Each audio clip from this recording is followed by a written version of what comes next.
വരുമാനം മാത്രം ഉദ്ദേശിച്ച് ഈ ഒരു ഫീൽഡിലേക്ക് ഇറങ്ങാൻ ഞാൻ പറയില്ല. പക്ഷെ എന്നാലും നല്ല രീതിക്ക് ജീവിച്ചു പോകാനുള്ള ഒരു ഇഷ്ടമുണ്ടെങ്കിൽ ഒരു നല്ലൊരു വരുമാന മാർഗമായിട്ട് ഞാൻ ഉള്ളത് കൊണ്ടാണ് ഞാൻ ഒരു ഫീൽഡിലേക്ക് ഇറങ്ങിയത്.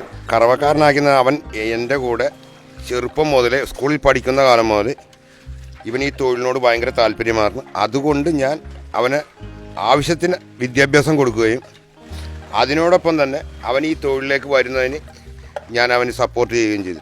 പശുക്കളെന്നൊക്കെ കേൾക്കുമ്പോഴത്തേനും ചാണകം, ഇങ്ങനത്തെ കുറേ സ്മെല്ല്, ചായ നല്ലതാണ്, എന്നാലും അങ്ങനത്തെ കുറേ ഗന്ധങ്ങളൊക്കെ നമ്മുടെ മനസ്സിലോട്ട് എത്താറുണ്ട്. കുറേ ചാണകത്തിൻ്റെ മണവും ഈ തൊഴുത്തിൻ്റെ ഒരു സ്മെല്ലും. പക്ഷേ സംജാതിന് ആ മണമൊന്നും പ്രശ്നമില്ല. അതൊന്നും ഒരു വിഷയമാക്കിയിട്ട് കാര്യമില്ല. അതൊരു ജീവിതത്തിൻ്റെ ഭാഗമായിട്ടാണ് പോയിക്കൊണ്ടിരിക്കുന്നത്. അതിപ്പോൾ ഏത് തൊഴിൽ ചെയ്യണമെന്നുള്ളതല്ല.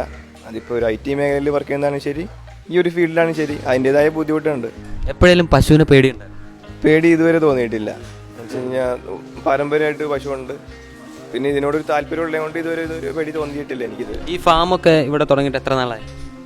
ഇപ്പോൾ ഇത് തുടങ്ങിയിട്ട് ഇപ്പോൾ ഒരു 6 വർഷമാകുമ്പോൾ 5 വർഷം കഴിഞ്ഞു. അതായത് ഡിഗ്രി കംപ്ലീറ്റ് ചെയ്ത് ഉടനെ തുടങ്ങിയതാണ്. ശരിക്കും ഇവിടെ എല്ലാം സ്റ്റാർട്ട് ചെയ്തത് നമ്മുടെ വീടിൻ്റെ അടുത്ത് തന്നെ ഒരു തുറസായ പറമ്പിൽ ചെറിയ രീതിയിൽ ഒരു 10-14 പശുക്കളോളം ഉണ്ടാവും. അങ്ങനെ സ്റ്റാർട്ട് ചെയ്തതാണ്. പിന്നീട് ഒരു താല്പര്യം നല്ലൊരു ഡയറി ഫാമിലേക്ക് വരാം, നല്ലൊരു ഫാം സെറ്റ് ചെയ്യാം. ഇപ്പോൾ കുറേ യുവാക്കളൊക്കെ നമ്മളിപ്പോൾ വൈറ്റ് കോളർ ജോബ് മാത്രമേ ചെയ്യത്തുള്ളൂ എന്നൊക്കെ പറഞ്ഞ് നടക്കുന്നുണ്ട്. അപ്പോൾ ഇതിൻ്റെ ഒരു വരുമാനമൊക്കെ എങ്ങനെയാണ്?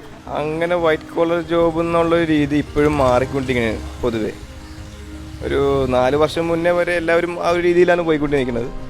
പക്ഷെ ഇപ്പോഴും എല്ലാവരും ഈ ഒരു മേഖലയായിട്ട് പതിയെ ചുവടുവെച്ച് തുടങ്ങിയിട്ടുണ്ട്. ഈ സംജാതിൻ്റെ മനസ്സിനിണങ്ങിയ തൊഴിലാണ്. അവൻ്റെ മനസ്സിനിണങ്ങിയ തൊഴിലായതുകൊണ്ടാണല്ലോ അവൻ 3 മണി വെളുപ്പിന് എഴുന്നേറ്റ് എൻ്റെ കൂടെ തന്നെ നിൽക്കുന്നത്, ഈ തൊഴിൽ ചെയ്യാൻ താല്പര്യപ്പെട്ട്. ബഷീർക്ക് എത്രാം വയസ്സിൽ തുടങ്ങിയതാണ്? ഞാൻ 13 വയസ്സിൽ തുടങ്ങി.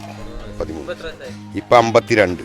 അപ്പം 41 വർഷത്തെ സർവീസ് പശുക്കളുമായിട്ട്. നല്ലൊരു ഓർമ്മ പറയാമോ പശുക്കളൊക്കെ? പശുക്കളായിട്ട് പറഞ്ഞത് നമ്മുടെ ക്ഷീരസംഗമത്തിൽ 3 പ്രാവശ്യം തുടർച്ചയായിട്ട് ഫസ്റ്റ് പ്രൈസ് ഞാൻ കരസ്ഥമാക്കിയിട്ടുണ്ട്.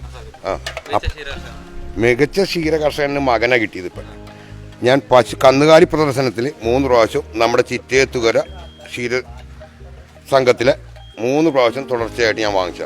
ഇവിടെ ഇപ്പോൾ പശു വരുമാനമൊക്കെ എങ്ങനെയാണ്? വരുമാനം സാമാന്യം ലാഭകരമാണോ എന്ന് ചോദിച്ചാൽ ലാഭകരമാണ്. അന്ന് ഈ തൊഴിലുമായിട്ട് ആരും പോകണില്ല. നിസ്സാരമായ ലാഭം, തുച്ഛമായ ലാഭമുള്ളൂ. ശരിക്ക് അധ്വാനിച്ച ജീവിക്കാനുള്ള വക ഇതിന് തരുന്നു. ഇപ്പോഴത്തെ കാലിത്തീറ്റ അനുസരിച്ച് ചെറുകിട കർഷകരും 1-2 പശു വളർത്തുന്നവർക്കും ഒരു രീതിക്കും മുതലാകില്ല. സംജാതിന് മികച്ച ക്ഷീരകർഷകനുള്ള അവാർഡ് കൂടെ കിട്ടിയിട്ടുണ്ട്, അതും കൂടെ ചോദിച്ചേക്കാം.